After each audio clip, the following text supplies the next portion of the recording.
Okay, hi, welcome to the podcast. I'm with Chris Nelson from CallRail. Super excited today to talk to you. I have a number of questions. You did a wonderful interview for me. Let me start off by just asking you, Chris, if you could tell me a little bit about CallRail. Yeah, no, absolutely, Eric, and thank you for letting me join. CallRail, we are a software firm primarily associated with marketing analytics and then business communications as well. Based out of Atlanta, we've been here for a little bit more than 10 years, grown to a little bit more than 300 employees now. Okay, wow. I actually use CallRail in my firm, you should know. So I know it's a great product. Yeah, always nice to meet a good customer. It's one of the reasons why I wanted to interview you. So tell me a little bit about how you personally got involved in CallRail.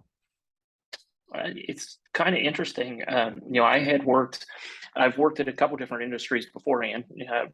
Started out pure legal services, then moved into a wholesale flooring distribution business, which is where I had been for the previous 11 years.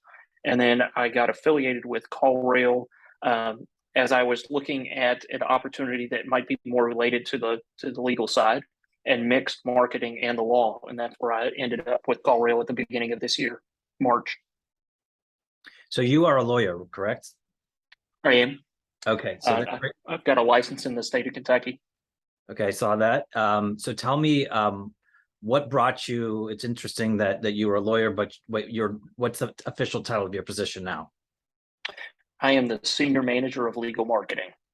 So, I relate to anything that is the legal vertical is one of our industries that we have targeted because we think it's very successful for lawyers, or very successful in terms of our products help lawyers.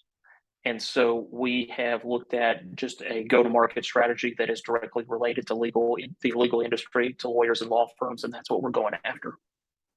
So CallRail isn't just for lawyers, correct? No, CallRail is pretty much able to be utilized for any firm that wants to market with confidence. Anybody who is utilizing marketing to reach their prospective customer base, CallRail can be successful and can help them with that. And then lawyers, because they have such a need in certain parts of the practice for customers and a continuous stream of customers, continuous stream of clients. That's where we think CallRail can benefit. Okay. And so you're not practicing law, or you are practicing law, or your position is senior manager of marketing, correct? That's correct. So at CallRail, I do not practice law. And do you enjoy being a senior manager of marketing more than you enjoyed practicing law?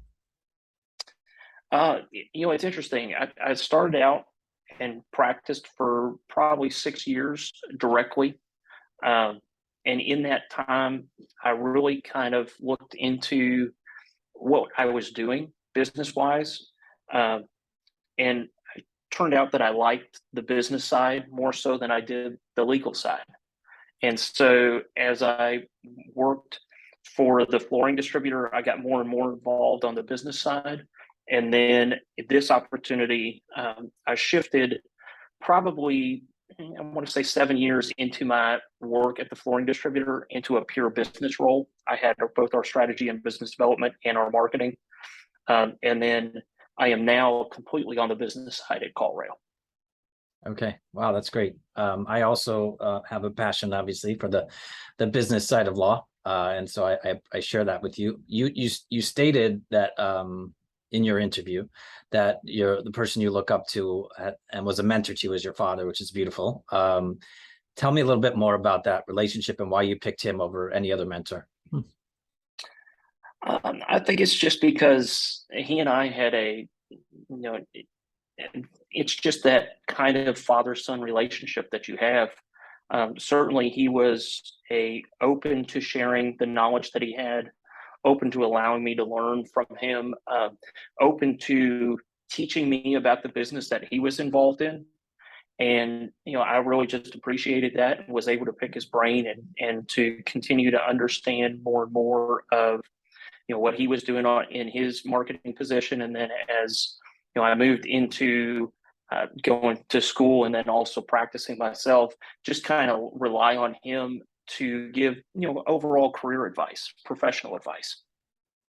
So on that note, if I asked you to pick your two top business books that inspired you, what would you say?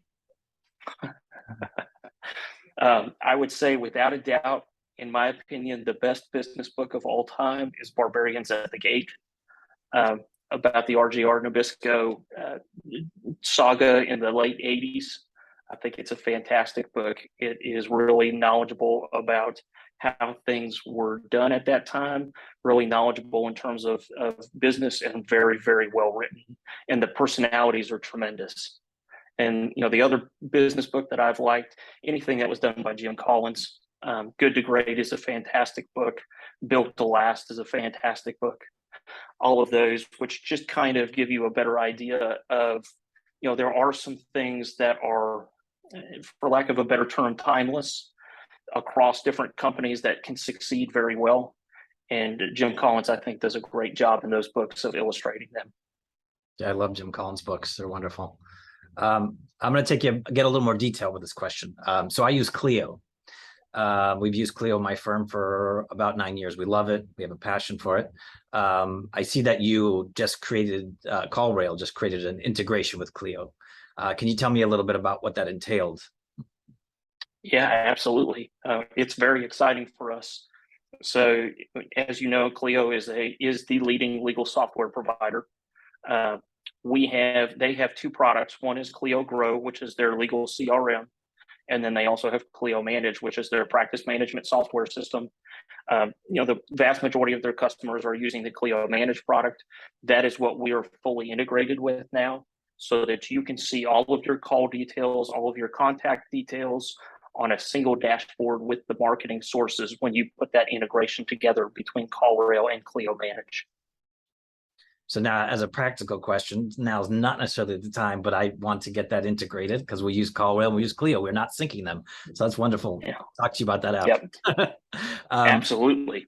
Okay, wonderful. All right, so just to finish up, I wanted to know, at the end of our interview to you mentioned the importance of face-to-face contact and the issues with our generation and social media. And I think all of us, those of us who grew up through both generations, know what it used to be like, and we know what it's like now. And I'm curious why that's so important to you, why you think that that's an issue of our time, if that's what you think.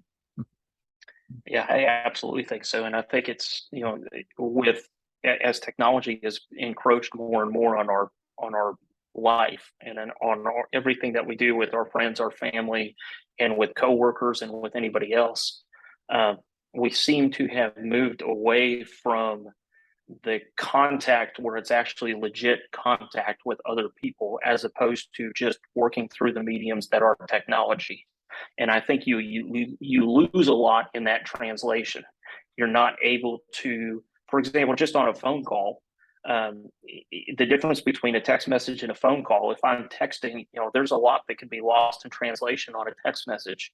Whereas if I get on a phone call and have a phone conversation with somebody, you're able to problem solve, understand where that person is coming from in a much more real, much more in-depth manner, I believe.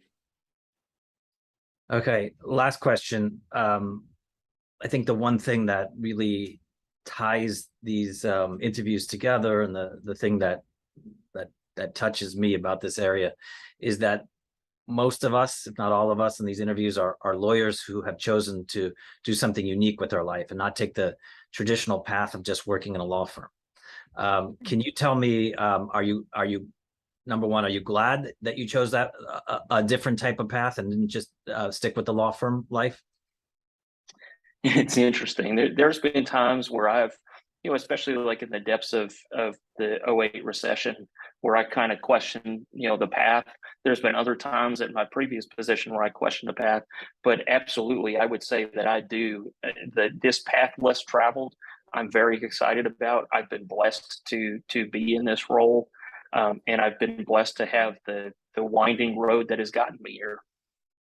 Beautiful. Last question is, if somebody is struggling with that decision, what piece of advice would you give them? Someone who's, let's say, graduating law school or been working in a law firm for a while and wants to take that leap. What piece of advice would you give them?